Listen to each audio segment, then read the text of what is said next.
Okay, so my name is Anaya Gerald, and today I'm interviewing my dad. Hello, I'm Reverend Gerald. And the article we're discussing is Destroyed by Slavery. So the first question is, do you believe slavery affected the mindset of African Americans? Yes, on so many levels of where they are stuck in a society to believe that they can't accomplish much, to never meet their goal, and to um, always feel in my mindset to say, not good enough, will never be good enough, shall I say. Yeah, I agree. That makes a lot of sense. Like before, I didn't think about that, but like it's really easy to fall into like this comfortable state of doing the bare minimum because you feel like you'll fail when you try like really hard to do something. Mm-hmm. So the next one is, could you relate poverty and the mother-led households as they put in the article to present day?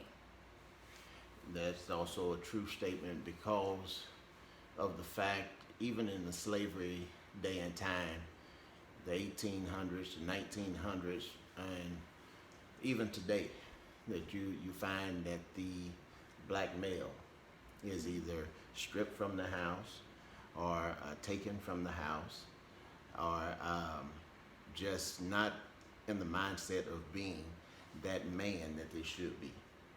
So the slavery time frame, they were stripped from the house. They were taken from the house uh, by the slave owners, sold off because at a certain point in time they were uh, becoming I would say, a nuisance to them at a point in time. So they would, even today, where they are targeting the blacks in the household to where they are unable to be a husband, unable to be a father, unable to be a man really because of the way society is. We are still in a predicament to where we are unable to meet the white man standard, or where we are supposed to be everyone is treated equal. It's not so.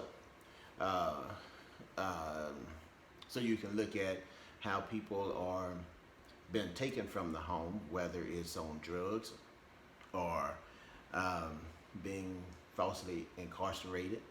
Because if you think about that, jail time now, you have more of a 70 percentile of blacks versus maybe 15% of white or even Hispanic.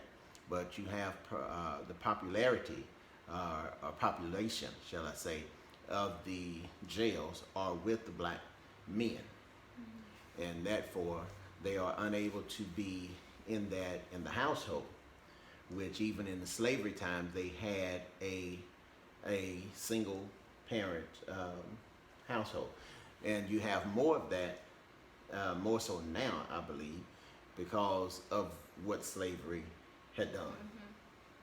And like you said, how the man is taken away from the home, that also increases the rate or the chance of poverty Mm-hmm. because the female is the only one like providing, and that's why like for African Americans the female employment rate is higher than the white female Mm-hmm.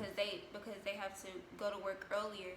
They have to work more hours just to take care of the kid or whatever situation they're in. And you find that, and then you find also where the single mother is having the children, but then she having to take on multiple jobs. So you having, because of the equality difference of pay, uh, where a white woman may get a customer service job, we'll just say customer service job, where she may be getting $17, $18 an hour, whereas to a black woman, she'll come in at $13, $14 an hour. And they have pretty much the same background, not even having to have a college degree. But yet and still, you'll find them on a pay scale difference. And we understand we living in a society where everything is expensive pretty Mhm. much. So like you said, with the father being out of the picture and everything now is on the mother, you having to look at the house note, which is cost of living is high. So you know some things that the kids as poverty will be without versus shoes, clothes, uh, food to eat, lights being on. One of the bills are being cut off because they have to go without, and then they have to make a means for certain things around the house. Yeah, that was the next topic, the wealth gaps between the black community and the white community. Mm. Like even like gender roles, like the men, black and white, get paid more than the female, but the race, it also increases the difference of pay. Mm-hmm. I don't really understand why though, because like everybody is capable of doing the same thing. Mm-hmm. So I feel like that's really unfair to hire a white male who has like less, I guess, the least amount of ability to complete the job than the black male just because he's white. Mm-hmm. So the next question is, how do you feel knowing that young children with smaller slaveholding is more likely to live in a single parent household? Wow, because that goes to say because of the even in the article it spoke about the way the slave owner would have a chance of more of the black women being the single parents, and then they are actually taking the role of the man for that particular woman, and with those children being put in that predicament, and it goes into even with today because of the way things are.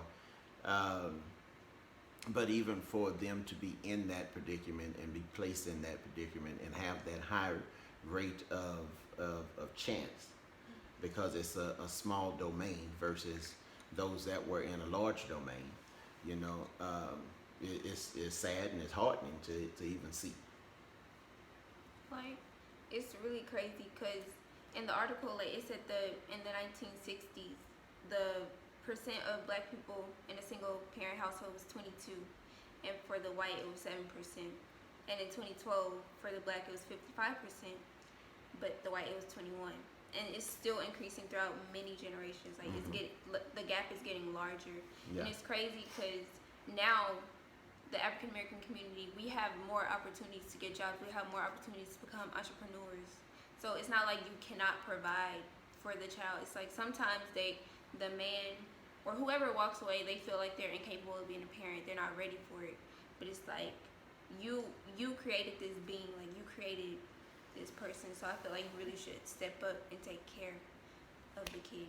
Yeah, and it's sad to say that a lot of them are in that predicament because if you think about the time frame as of yesterday, and I say yesterday as in slavery time as well as when Martin Luther King them did the march, and how it actually broke free of the slavery and everybody was supposed to be coming as equals and as one, but we still see where the hardship of the father is not in the picture. We say more so 90% of the time it's not the mother that walks away, but it's the father that either walks away or is taken away.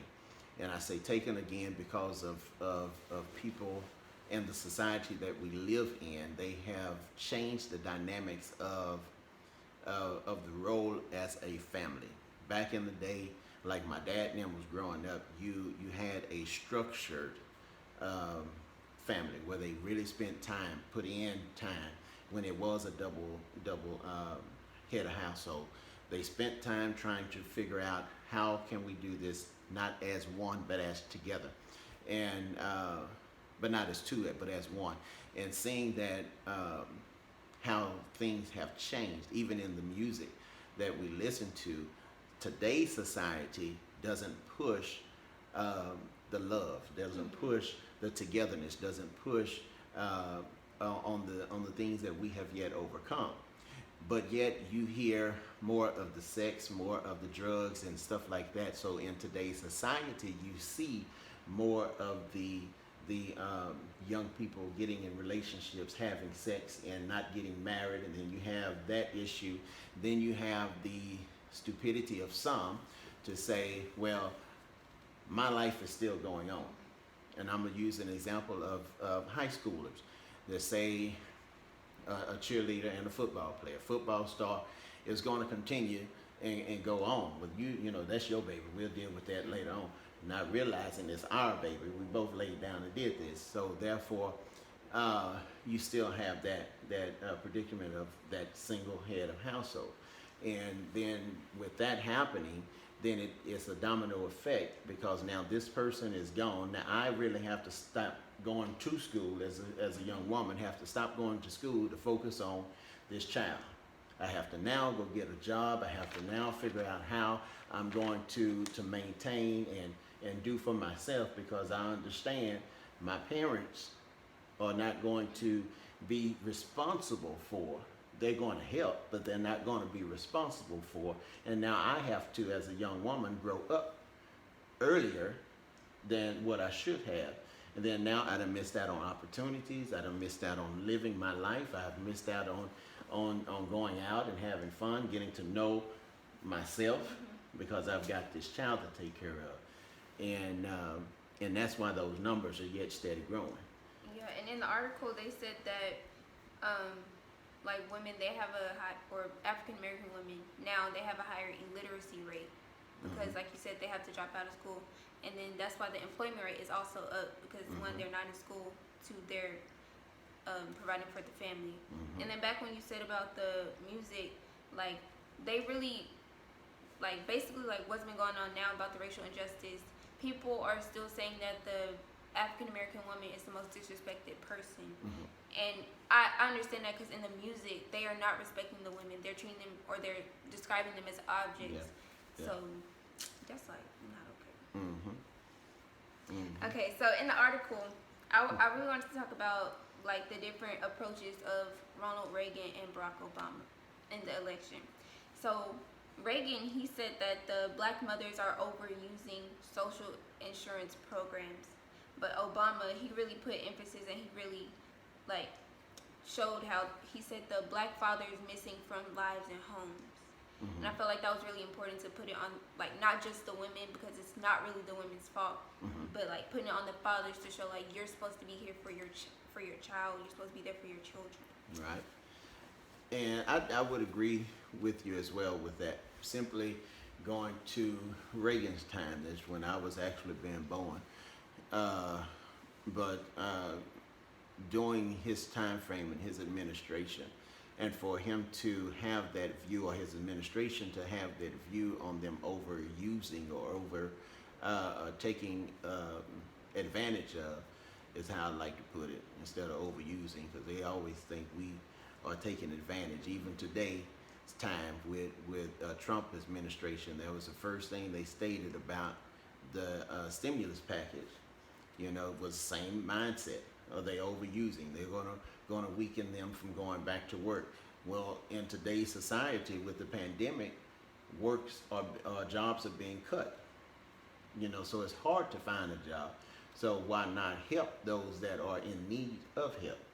You know, but going back to Reagan, you have to think about his background and where he come from. And if I'm not mistaken, he had both of his parents. So he didn't have the struggles of President Obama, to where I would say that his father was not in the picture because of his mindset and how he was structured to be there for his family and support his family, and his views on the father not being there. He actually experienced a lot of things that us blacks and him being black as well, but he experienced that, and that's what Reagan never had a chance to experience. My father was here, my father was there, and in Obama's mindset, for the black fathers or even some of the white fathers not being there. It's the mindset of, the neglect, which leaves the children wanting extra. It's a void within their life that they end up wanting something, and then this is how you end up with the chance of teen pregnancy, because there are teens looking for older men in today's society anyhow, because their father wasn't there. They're looking to fill that void, and they think by getting an older man, he's going to love me the way that my father should have loved me, or having a baby will fill the void that I'm missing and give me somebody to actually love, and that will love me the way I should have been loved growing up. And that's how the cycle continues, because of the father not stepping up and not being in the picture. Yeah, I feel like that's why many people like supported Obama, because they realized, like, one, he's African American. Two, he understood the struggle. He lived through the struggle. Like, he can sympathize. He can empathize. He speaks for us because he knows what it's like to be in that situation. Yeah. So I felt like it was really important to talk about. It says in 1910, black children were more than twice as likely to live with only one parent or neither parent. That was crazy. Yeah. And then it also said, like, black families foster more children. And I read that as, like, the grandparents raising their children's kids. Right. And you see that versus then and now, where the parents were either too young to even take care of the child. And I say that where now you have, not too long ago, maybe 5-6 years ago, there was a 8-year-old that got pregnant. There was an 11-year-old. These are children having children. They can't do for themselves, so, or even understand what they were getting themselves into, And these kids are 9 times out of 10 where one of the parents wasn't there to be in the lives. And then you have it to understand too that that with that ratio in that time frame, even now, but that time frame, and for them to be in that care of the others, again, because they didn't have a chance to go get a job, either, like I say, with the ages being too young, so they couldn't fend for themselves. So the grandparents or the aunts would take on the responsibility of the mother or the father in raising this child. Majority of the time, it was the grandparents. It also said that black mothers are less likely to live with all of their children. Yeah. So why do you think that that's true? Yeah, and it's simply because the blacks are ones that are structured to own up. We've always been one that would step to the plate, although we may not have had all the means, but yet and still, if I had you, in my mother's mindset, if I had you, it's my responsibility to take care of you. And this is where I remember my mom growing up. We didn't have a lot of money. My mom didn't work. My dad was and still is a preacher, but at that point wasn't bringing in a lot. And my mom would sometimes go without eating, just to make sure her 5 kids had something to eat. And that's one thing that us black people would tend to. I would rather my kids go before I go, or before I have. I would rather them to have, and I can go without. That's the way a lot of the black women structures I remember are.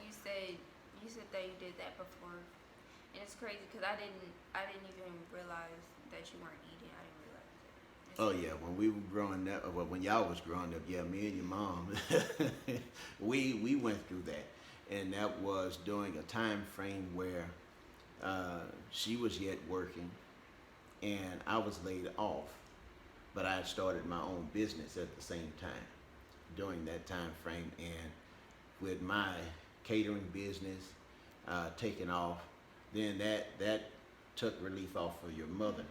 But even when we had to go without gas, but had to boil the water.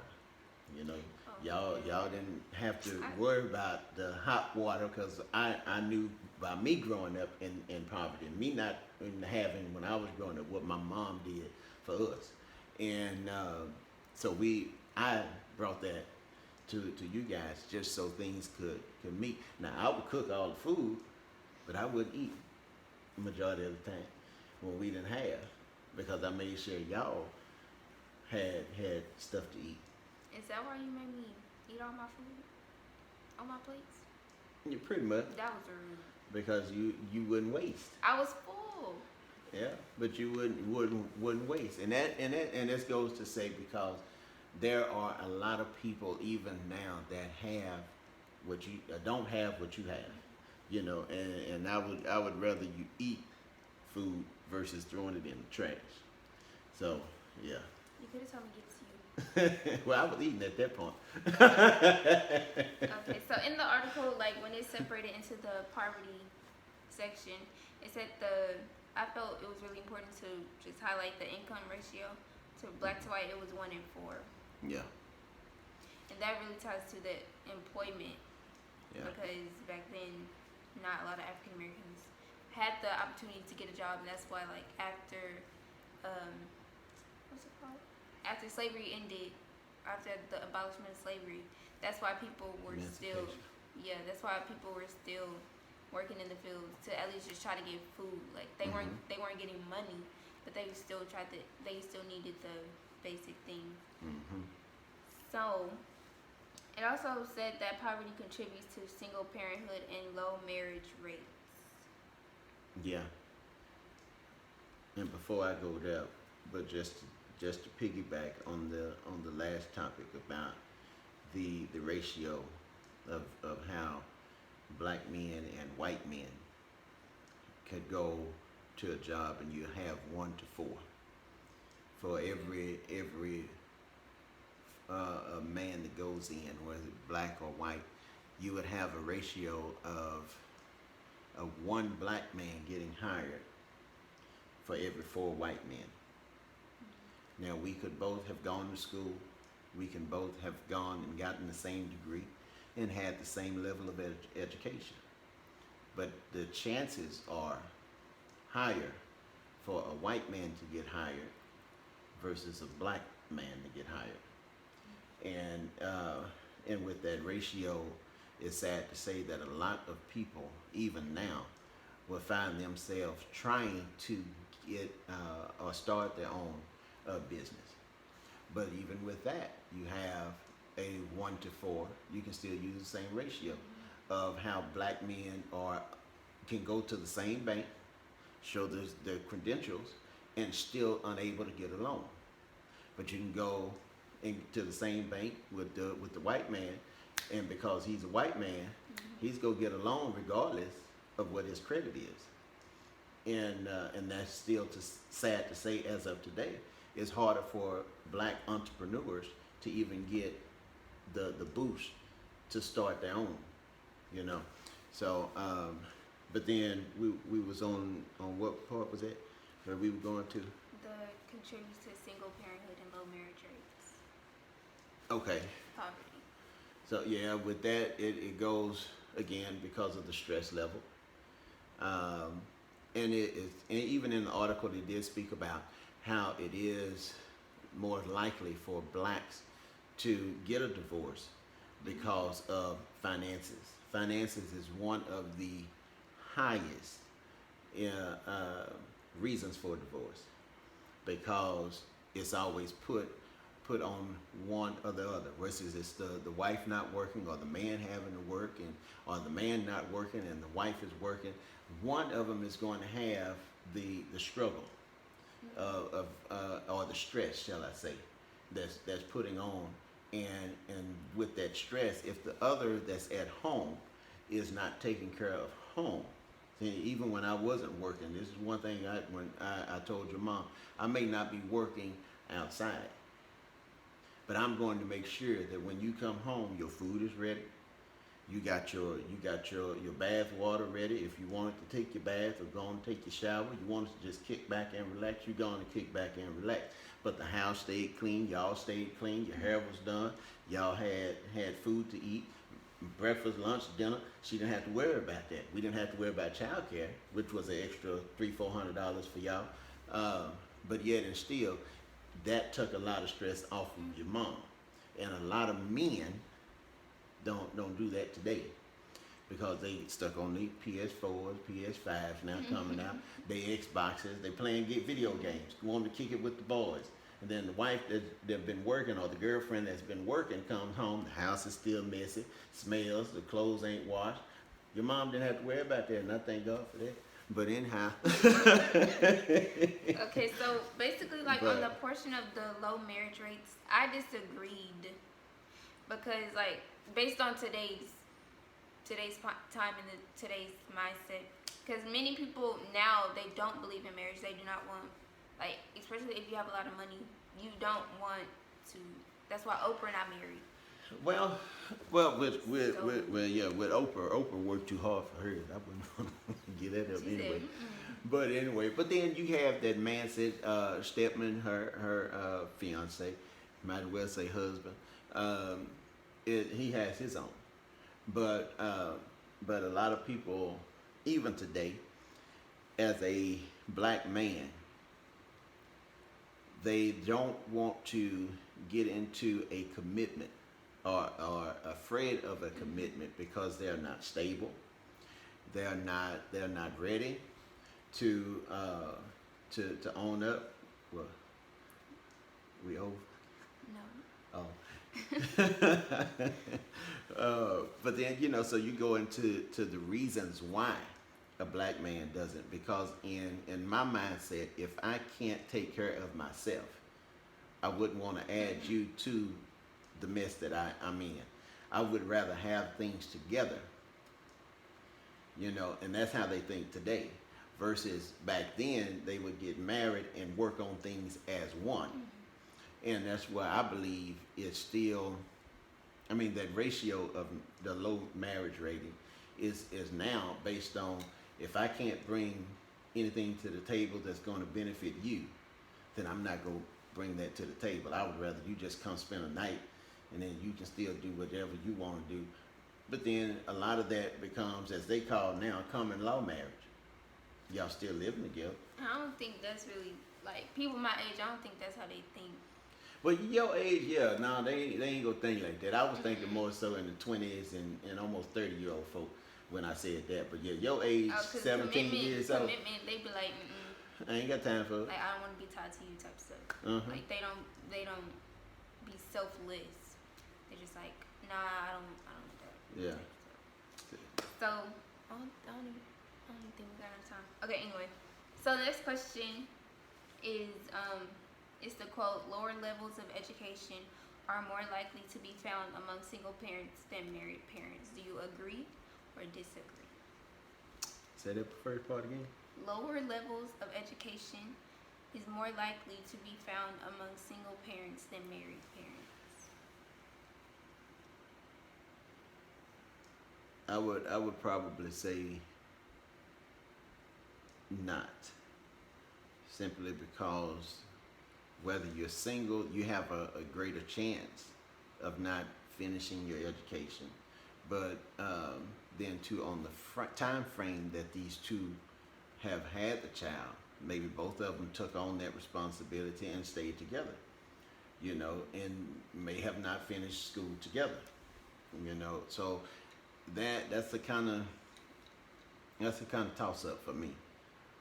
But yeah, I agreed with it, cause like honestly, cause I feel like after you have a kid and you work like this long time without going to school, without having an education, it's really hard to bring yourself back and to put yourself back in the mindset of, I need to get a degree, I need to go back to school. Especially if you have like multiple kids, it becomes hard to go back to school. So I feel like that's really why it's like really low. Especially if you got pregnant early, if you dropped out of high school, like it's hard to go back because you went so long without education.